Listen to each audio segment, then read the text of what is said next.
Hi, I'm here to show you how to use Projeqt. First and foremost, you're going to go to the internet choice of yours. Safari, Firefox, any of those work. I already had a window open, so I'm going to hit new window. So first thing first is you're going to open a new window for whatever internet source you would like.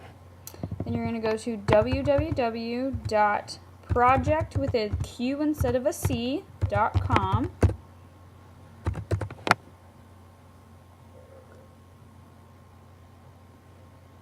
It will bring you to this page. So Projeqt is a presentation program that will let you link to alternate social medias like Facebook, Twitter, MySpace, anything like that. You'll be able to link to your project. Projeqt's kind of like a fancy PowerPoint. You can do any number of displays. First things first is what you'll do is sign up. I already have an account, so I'm going to log in. It will bring you to this. Yours will be blank. And then first things first is you're going to create a new project. I'm going to label mine as demo. This is the name, and then the description you can write whatever you would like. This is just a little bit about your project, what you think your project's going to be about. So I'm going to do demo on Projeqt. You can obviously write different ones. Now, it also has tags. Tags are basically like hashtags that you would use in Twitter or Facebook or Instagram, those kinds of things. However, if you use Projeqt, they have their own, and it will link you to different sites, so you are more than welcome to add your own tags.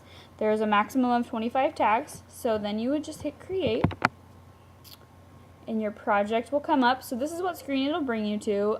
First things that I like to do is to edit these things up here. So first you'll want to do a theme. You can do a basic PowerPoint, which is a slideshow in this classic version or this linear version, or you could do vertical and it'll go up and down, which is also pretty much like a PowerPoint. It just goes up and down versus left and right, or a tile. I think I'm going to do tile for this project, and then I'm going to choose my color palette. It will ask you to save every single time you leave a page. So I'm going to hit save. You can do light or dark. I'm going to probably stick with light for now. Then you'll do fonts. It's obviously getting a plus version, which I'm assuming will probably be charged, but then you'll have more options. But for now, these are the options that you have. I personally like the classic italic. Then you can do a background, and I keep forgetting to save. And I personally like images, so I'm going to choose an image. So all you do is hit choose file, go to, obviously you would go to, scroll down and go to photos in an Apple product, and then you can choose through it. I'm going to use this one that we used for class. I'm going to stretch it to fill the entire background. Otherwise you can center it or put it on any place that you would like. Save changes. It's uploading and saving. It won't pop up right away, but when you view your project at the end, it will pop up. So then you're back to this page. If you want to share your project or have two people working on it, you have the option under security and sharing to make it private, or you can add a guest account, and that person, then you would click this and add the person's information to the guest account, and they would be able to edit it as well. I, however, don't have anyone to do that with, so I'm going to just save the changes for now, and then I'm going to exit out. So first I'm going to add, we'll do a Google Doc. The one thing you should know about Google Docs is that it must be a published Google Doc. You cannot choose one that's in edit mode because it will not upload because it's not published to the web. So that is something to remember for Google Docs. So I'll go down here and I'll click Google Docs. And I'm going to call this Google Docs just for showing purposes. And then what I'll do here is paste in the URL. So what I would do is go into my Google Docs, which is right here. I would copy this link, whatever the published website link is, Control copy, and then I'll minimize that, and I'll go here, and where this little cursor is, I will paste. Now we talked about tags earlier for Twitter and such. For this, you can also have tags. So you have up to 4 tags per slide. So you'll just type in whatever tags you would like to add there. And then you're also welcome to go through here and you can have info about your tag, about your Google Doc. You can show slide during certain times, hide it. It just depends. There's so many options on this website. I won't be able to cover it in 3 minutes. You can also do the theme, size, medium, large. You can choose a hover image so that will cover it until you click over the document. However, I'm going to leave it how it is and hit create. So what will happen is my Google Doc will pop up. This will show up in a document form that you can scroll up and down on. So it will be a slide, but slides usually have a word cut off or how many words can fit on the slide. This will be able to scroll up and down, left and right to see that whole document. The next one I'm going to do is Twitter, I believe. So what I'm going to do is click Add Slide, go down to the Twitter icon, which is right the very first one.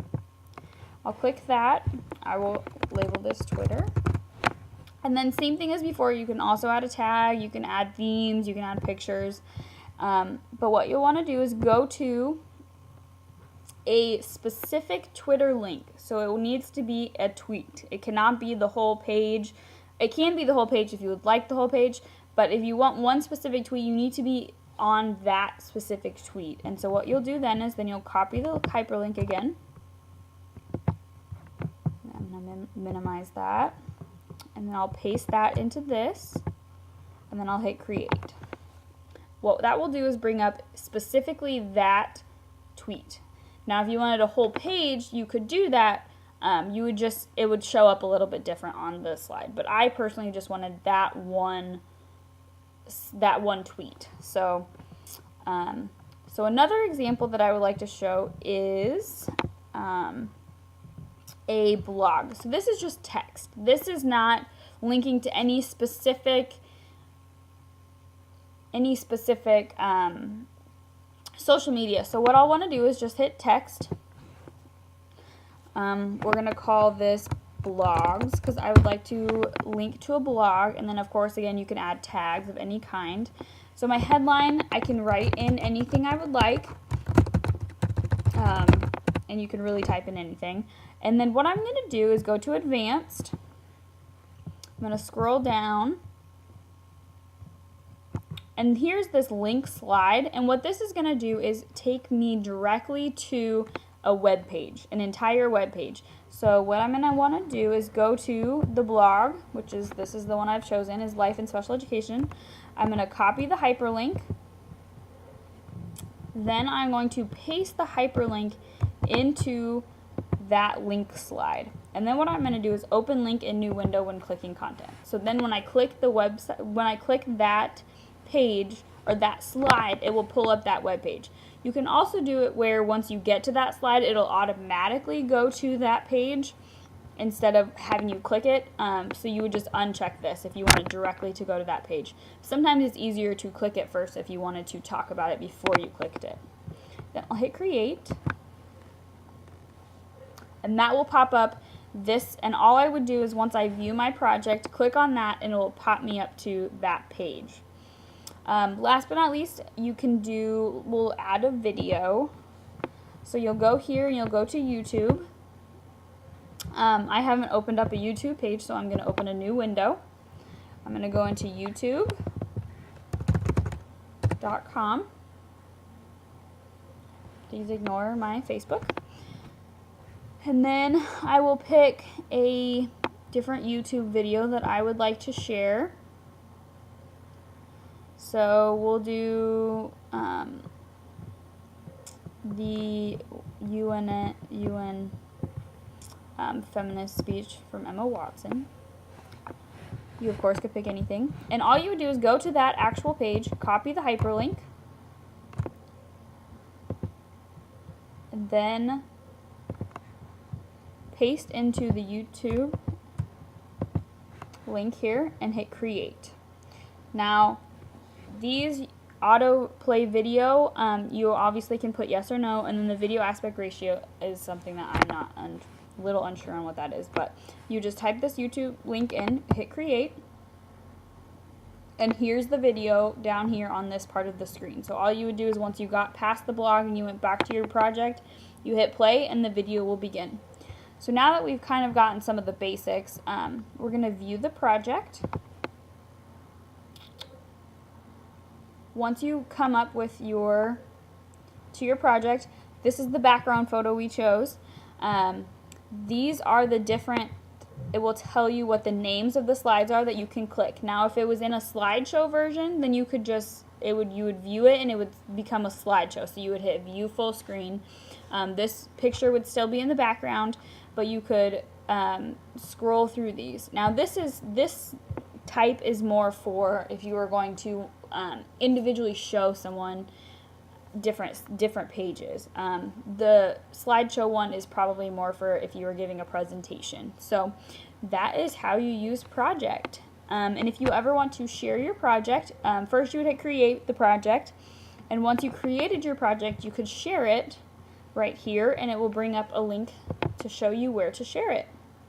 So that is how you use Projeqt, and I hope you enjoyed it.